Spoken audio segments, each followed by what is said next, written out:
Hello, welcome back to the Daily Euro Debrief. And what an opening night it was for Germany, not so much for Scotland. It's such a brilliant introduction to life in Germany with thousands of fans across the country, let alone just in Munich for the game. It was a real damp squib from their perspective. 2-0 down in 20 minutes, 5-1 by the end of the game, down to 10 men after Ryan Porteous' red card as well. And Scotland just never got going, unfortunately. Germany are a team that lots of people will talk about as being potential contenders now, as my dark horses in yesterday's predictions. But I don't think we learned too much about what Germany can do. It was more that Scotland allowed them to do what we already knew they could, and they allowed them to do it from minute one. Really, it doesn't take a genius to realise that if you don't mark Tony Kroos in midfield and you let Jamal Musiala and Florian Wirtz have space in between the lines, then you'll get punished. And Scotland had what looked like a deep defensive line with no pressure in midfield, and that just allowed all those three players to absolutely run riot. Musiala had the beating of Anthony Ralston from minute one. There's a lot of debate actually before the game in Germany and out about whether Musiala and Wirtz could transfer their club form into the international stage. Obviously, Wirtz has come off this fantastic season where he's won the double with Bayer Leverkusen, one game away from the treble, now valued at a reported £150 million, linked with the likes of Real Madrid and Manchester City. Musiala as well, linked with Man City. Fantastic player at Bayern, obviously had a difficult season on the other end of Wirtz's success.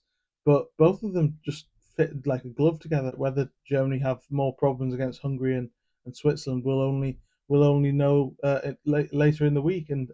But for me, there was just not enough pressure on the ball, not enough hunger and desire and aggression. I think Roy Keane went on one of his rants after the game about lack of aggression, but it was quite clear. I mean, Scotland are never going to match Germany for ability or quality, but they had to match them for intensity and desire, and they just didn't do that. They looked like rabbits in headlights. They looked like they didn't really know what they were doing, what their plan was.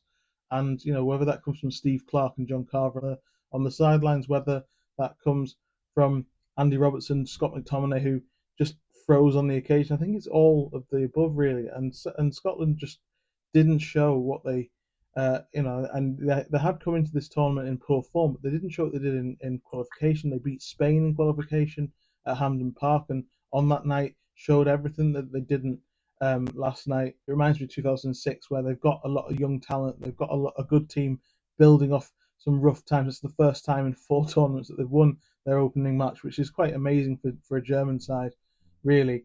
But in terms of where they can go, it reminds me of 2006, but they have so much quality. I mean, Musiala and Wirtz are two of the best players in the world at the moment.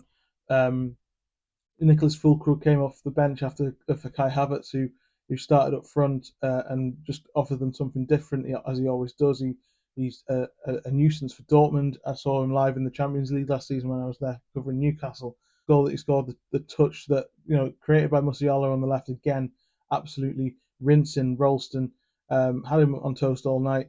Found Gundogan, whose movement was superb, and then Füllkrug falls to him. A little bit of luck, but then bang, straight in the top corner.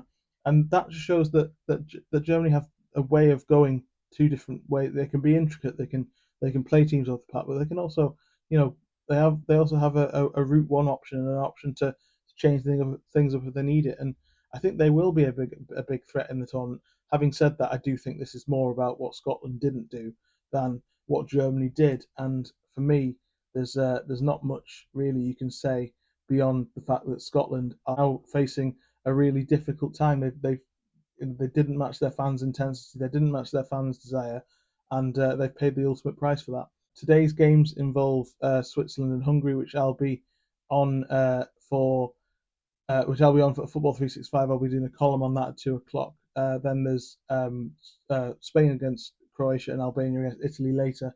I'll be back tomorrow with my next episode, some thoughts on that game, and looking ahead to England against Serbia as well tomorrow night.